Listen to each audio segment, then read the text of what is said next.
Alam mo minsan hindi ka naman sumusuko eh. Napapagod ka lang talaga. Well, sino nga bang hindi mapapagod sa mundo na parang may laging hinahabol? Na parang kahit anong gawin mo, kulang pa rin. Pero gusto ko lang sabihin sa'yo na hindi ka mahina dahil napagod ka. Tao ka.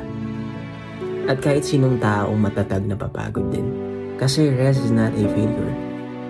Pahinga is part of healing.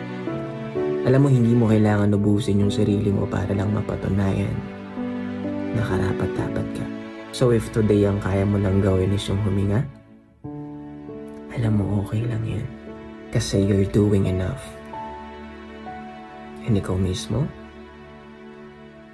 you're enough.